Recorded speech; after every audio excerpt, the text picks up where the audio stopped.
السلام علیکم ناظرین، آج میں ایک ایسی شخصیت کے کشمیر چینل دیکھنے والے ناظرین کو ایک بار پھر خوش آمدید۔ آج میں ایک ایسی شخصیت کے ساتھ موجود ہوں۔ انہوں نے پاکستان آرمی کے اندر نوکری کی، اس کے بعد پھر وہ 1965 اور 1971 کی جنگ میں بنفس و نفیس شریک رہے۔ ان سے ہی پوچھیں گے وہ کس شعبہ میں ڈیوٹی اپنی سر انجام دیتے رہے اور انہوں نے اپنی آنکھوں سے کیا دیکھا، وہ اپنی آنکھوں دیکھا حال جو ہے وہ ہمارے سامنے جو ہے بیان کریں گے۔ السلام علیکم۔ وعلیکم سر کیسے ہو؟ ٹھیک ہو تساں؟ ٹھیک، بالکل ٹھیک۔ طبیعت کیسی ہے؟ اچھی ہے۔ یہ دسو بھی فوج نے نوکری کی ہے 1965 تے 1971 نی جنگ وچ تساں شریک رہے ہو، کیا تکیا اتھے، کیا کیا حالات واقعات تکے، تساں کیڑے شعبے وچ سو؟ میرا شعبہ الیکٹرانک دا سی، اچھا جس وچ مطلب وائرلیس سیٹاں، ملاب مطلب کمیونیکیشن سسٹم جتنا جی وہ سب کی مرمت جو ہے وہ ہم کرتے تھے، جی جتنا کمیونیکیشن ہے۔ ٹھیک ہے۔ اچھا گل اردو وچ کرسو یا اپنی پٹواری پنجابی زبان وچ میں کرسو؟ اردو جی کروں۔ اچھا اردو میں بات کریں گے آپ۔ اچھا ماشاءاللہ۔ تو یہ بتائیں کہ آپ وہاں آرمی سے سپاہی ریٹائرڈ ہیں یا آفیسر کی پوسٹ سے ریٹائرڈ؟ نہ، میں جے سی او پوزیشن میں ریٹائر ہوں۔ اچھا، یعنی عام زبان میں جنہیں صوبیدار کہا جاتا ہے۔ ٹھیک ہے، تو یوں کہہ لیں کہ آپ اس ورکشاپ والا جو شعبہ ہے اس میں آپ انچارج تھے۔ جی ٹھیک ہے، تو آپ نے 1965 کی جنگ میں آپ شریک ہوئے، تو اس میں آپ کا کردار کیا تھا اور وہاں جو ہمارے سپاہی لڑنے والے تھے انہوں نے کیسے اتنے بڑے آتھی نما ملک کا مقابلہ کیا؟ یہ جو 65 کی جنگ تھی، یہ 5 اور 6 ستمبر کی درمیانی رات جی ہماری پوزیشن، ہم جو رہائش تھی یہ ہم بالکل ایئرپورٹ کے نزدیک تھے۔ جی تو جب صبح ہم اٹھے تو ہمیں کوئی پتہ نہیں تھا کیا ہوگا رات، لیکن جب صبح اٹھے تو پھر جو ہے نا ایک میجر صاحب آئے ہماری ورشا میں، انہوں نے بتایا کہ رات کو حملہ ہو گیا۔ وہ ہم آگے بارڈر پر تھے، آگے جو واگا بارڈر ہے، وہ واگا بارڈر پہ وہاں سے آئے، انہوں نے بتایا کہ رات کو جو ہے نا یہ ہندوستان نے ہمارا حملہ کر دیا۔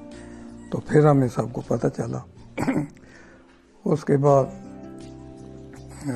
پھر جو ہمارا کام تھا، ہم اپنا کام ورکشاپ میں کرتے ہیں، تو باقی جو فائٹنگ یونٹ ہے وہ آگے ہوتی ہے۔ تو ہر وقت تو پیس ٹائم میں بھی جتنا بارڈر ہوتا ہے، بارڈر پر 1-2 یونٹ تو مقامی رہتی ہے بارڈر کی حفاظت کے لیے۔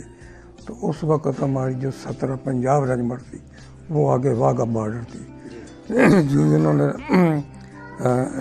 حملہ کیا تو اس ایک پلٹن نے 17 پنجاب رجمنٹ 17 پنجاب، انہوں نے ان کو BRB نہر کے آگے 1 انچ بھی نہیں آنے دیا، یعنی وہاں پر ان کو روکے رکھا۔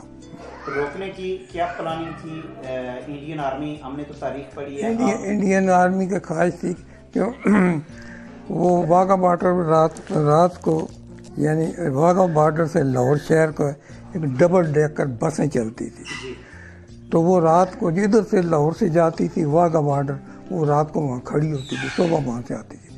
وہ جب صبح آئے نا اندھیرے میں، تو وہ تو بس تو وہاں کھڑی تھی، وہ پکڑ کے لے گئے۔ انہوں نے اپنے پورے ملک میں گمایا کہ لاہور پر ہمارا قبضہ ہو گیا، یہ بسیں ہم لے آئے ہیں، اور انہوں کا ارادہ تھا کہ ہم صبح کا ناشتہ جو ہے نا وہ انارکلی مطلب بازار میں جا کے کریں گے۔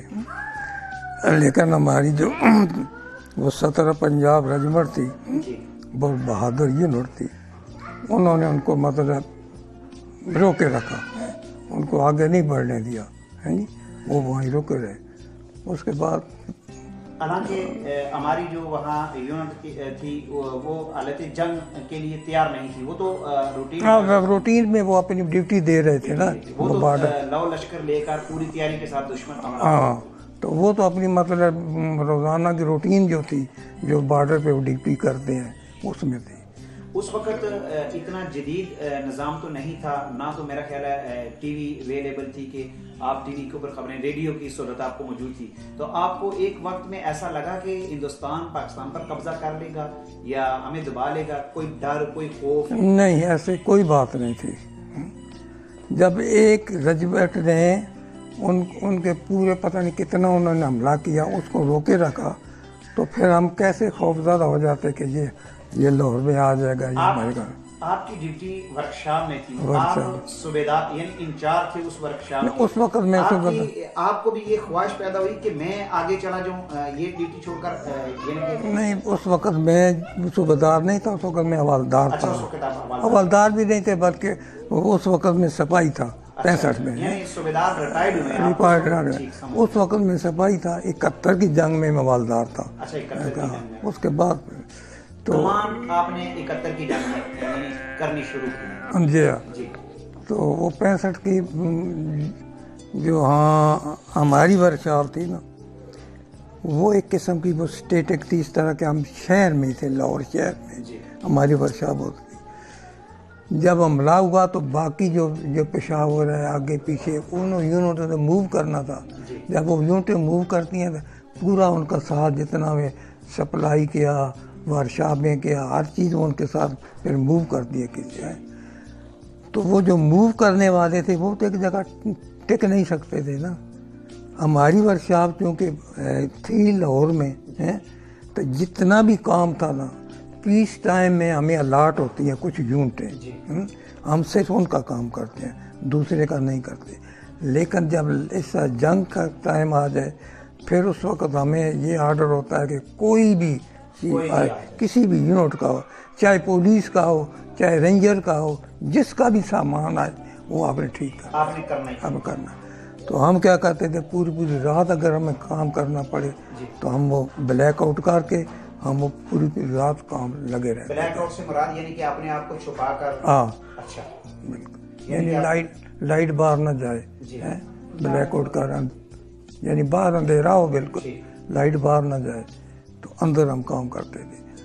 تو وہ تو 1965 کا. یہ 1965 کا. تو پھر جب آپ ایئر فورس کا کیا کردار تھا؟ صوبیدار صاحب اس وقت ایئر فورس کا کیا کردار تھا؟ ہماری ایئر فورس جو ہے 1965 کی جنگ کی 1965 کی ایئرپورٹ کا ہمارا کردار یہ تھا کہ ہماری جو ایئر فورس تھی اس نے پورے ہندوستان کی ایئر فورس کو مفلوج کر دیا تھا. جام کر انہوں نے پورے ان کے ہوائی اڈے جو ہے نا تباہ کر دیے، ختم کر دیے تھے. جب انہوں نے 40 جہازوں کے ساتھ سرگودا میں حملہ کیا، 40 جہازوں کا، تو ہمارے جو ایم عالم تھا، ایم عالم ہے نا، وہ اس وقت بعد میں تو ونگ کمانڈر ریٹائر ہوا ہے، اس وقت شاید کیا رنگ تھا اس کے تھوڑا نیچے ہوگا. تو اس کے پاس تھا سیبر 86 فائٹر 40 کا آ گیا، مطلب ان کا اٹیک. یہ تو پہلے تیار کھڑے تھے نا، یعنی اس وقت ڈیوٹی پر جو ہوتے ہیں نا، وہ کوئی بھی پائلٹ جس کا ڈیوٹی ہوتا ہے تو وہ تیار رہتے ہیں، جہاز میں بیٹھے ہوتے ہیں، اپنے ریڈی پوزیشن میں ہوتے ہیں. کیوں اٹیک آ گیا، اس کو بولا گیا کہ ابھی جہاز نہیں اڑانا ہے. اٹیک تو آ گیا، ابھی جہاز اڑاؤ گے تو ختم ہو. لیکن ان کی بغیر سوچے سب، ان کی پرواہ نہیں کی، اس نے جہاز اڑا لیا. یعنی وہ جذبہ ایمانی نے جوش مارا، اڑا کو 1 منٹ میں اس نے 5 جہاز دشمن کے ڈھیر کر دی. 1 منٹ میں 5 جہاز گرا دی. حالانکہ اڈر نہیں تھا، لاؤ نہیں تھا کہ آپ نے اتنے خطرے کے ٹائم انہوں نے دیکھا وہ بے قابو ہو گئے. ان کا جو جذبہ ایمان تھا وہی 313 والی بات آ گئی کہ انہوں نے اڑا دیا اور 1 منٹ میں 5 جہاز گرا دیا. یہ ایک ان کا عالمی ریکارڈ ہے. اچھا، ایئر فورس کا اتنا بڑا کردار. یہ 1965 کی جنگ کی، یعنی کہ پھر اللہ تعالیٰ نے پاکستان کو فتح دی، انڈیا ذلیل و رسوا ہوا. تو 71 کی جنگ میں آپ نے کیا کیا؟ 71 کی جنگ جو ہے وہ اس وقت ہم سیالکوٹ بارڈر میں تھے. تو اس وقت زیادہ تو ادھر ہی تھا ایسٹ پاکستان کا، ایسٹ پاکستان پھر اس میں فعال ہو گیا. تو ادھر تو اتنا کوئی، میرا خیال ہے آپ نے جب آپ کے سامنے جب میں نے 1971 کا ذکر کیا آپ کی آنکھوں میں آنسو آ گئے. یہ 1971 بنگلہ دیش، اس وقت کا بنگال، آج کا بنگلہ دیش الگ ہوا، وہی غم میرا خیال ہے آپ کو یعنی کہ آنسو بہانے پہ ایسٹ پاکستان مطلب ڈھاکہ فعال ہو گیا. یعنی کہ پھر بھی 71 کی جنگ میں جو انڈیا کی تیاری تھی پورے پاکستان کو مفلوج کرنا، قبضہ کرنا، لیکن ہماری بہادر افواج ڈٹ کے کھڑی رہی. بنگلہ دیش میں گو کہ وہاں مقامی یا انڈین فورسز جو تھی وہاں موو کر چکی تھی، پہنچ چکی تھی، اور پاکستان آرمی کے پاس کم وسائل، کم اسلحہ، تو وہ یہی وجہ بنی. کچھ آپ انہوں نے لوٹا، کچھ غیروں کی سازشیں تھی. کہ مطلب ہمارا ایسٹ اور ویسٹ کا 1000 مائل کا فاصلہ ہے، تو 1000 مائل کا دفاع کرنا بھی تو بہت مشکل کام ہے. اس وقت کے پاکستان 1965 اور 1971 کے پاکستان اور آج کے پاکستان میں کتنا فرق ہے؟ آج کل تو ماشاءاللہ مطلب ایٹمی پاور بنے ہیں، سب کچھ بہت زیادہ ترقی کی ہے. پہلے 1971 کا غم اور یہ جو 27 فروری کا جو یہ دن گزر چکا ہے، ایک دن گزر چکا ہے، یہ خوشی کہ جیسے انہوں نے آ کر بالا کوٹ کے اندر ایک ڈرامہ کیا، وہاں ہمارے درختوں کے اوپر بم گرائے اور واپس بھاگ گئے. بعد میں اس وقت کے D G ISPR general major general Asif Ghafoor صاحب تھے، انہوں نے پھر آ کر آن کیمرہ کہا تھا انڈین فورسز کو کہ ابھی ہم آپ کو سرپرائز دیں گے.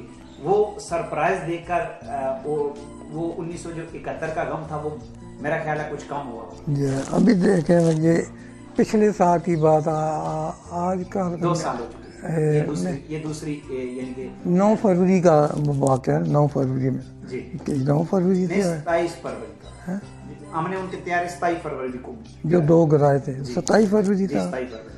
اچھا 27 فروری تھا. تو وہ دیکھیں گا کہ 27 فروری کو دونوں جہازوں کے انڈیا کے مطلب آ گئے ہیں.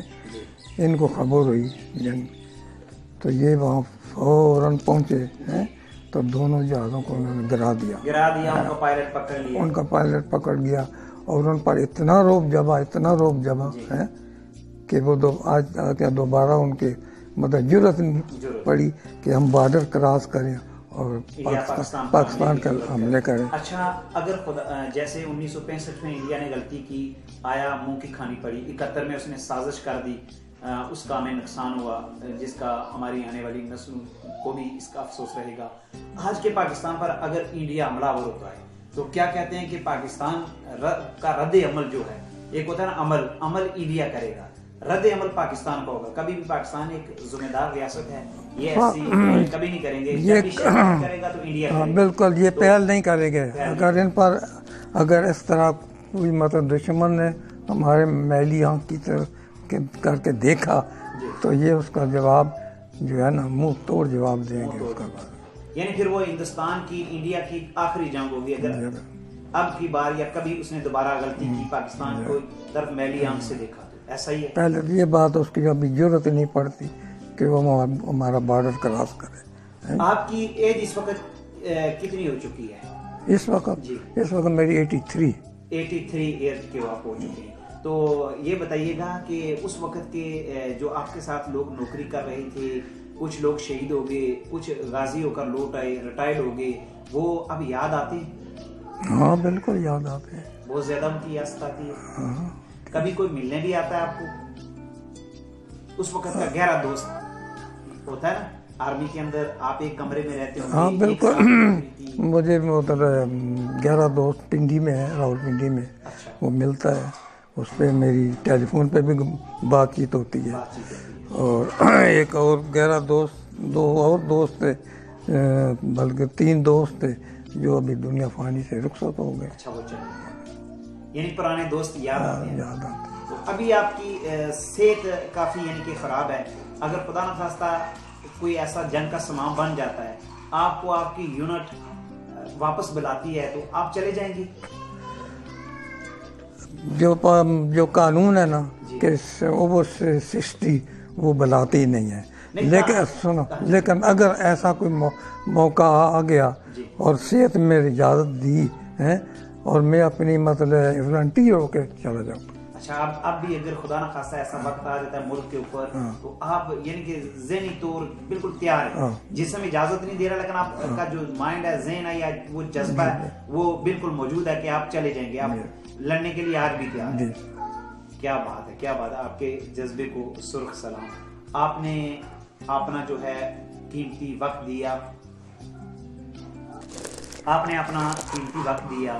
آخر میں ایک آپ سے سوال کروں گا، آپ افواج پاکستان سے جڑے رہے ہیں، اہل کشمیر جو ہیں، آپ کو جیسا آپ کے علم میں ہے کہ کب سے وہاں مودی حکومت نے لاک ڈاؤن لگایا ہوا ہے، وہاں نظام زندگی جو ہے وہ مفلوج ہو کر رہ گیا ہے. اہل کشمیر، اہل پاکستان سے، افواج پاکستان سے، حکومت پاکستان سے، چاہے وہ کسی بھی پارٹی کی حکومت کیوں نہ ہو، وہ بہت ساری امیدیں لگائے بیٹھے ہیں. تو آپ اپنے تجربے کے لحاظ سے بتائیے گا ہمارے ناظرین کو کہ کیا ایسا کوئی وقت آئے گا پاکستان یا افواج پاکستان، اہل پاکستان کشمیریوں کی کوئی مدد کریں گے کہ کشمیر آزاد ہو جائے؟ بالکل. یہ ہمارا پاکستان جو ہے ملک یہ کشمیریوں کی اخلاقی اور سفارتی ہر مدد کر رہا ہے. اگر اس کے سے بڑھ کر اگر وہ حملہ آور ہوا تو ہم بھی اس میں دریغ نہیں کریں گے. ہم بالکل ان کا خدا نہ خواستہ اگر کشمیر کے لیے پاکستان کو جنگ کرنی پڑی کبھی تو پاکستان کرے گا، ضرور کرے گا کشمیر کے لیے؟ بالکل کرے گا جنگ. اچھا، یعنی کہ کشمیریوں کی امید جو ہے وہ کبھی نہ کبھی رنگ لائے. بالکل رنگ. افواج پاکستان ان کی مدد کرے گی. جیسے آج کشمیری خواتین، کشمیری بچے، اس وقت D G I S P R general major general Asif Ghafoor صاحب سے کئی بار وہ اپنے سوشل میڈیا یا بینرز لگا کے وہاں کشمیر کی پہاڑیوں کے پتھروں کے اوپر لکھ کر یہ پوچھتے تھے کہ میجر جنرل آصف غفور صاحب کب آئیں گے آپ سری نگر.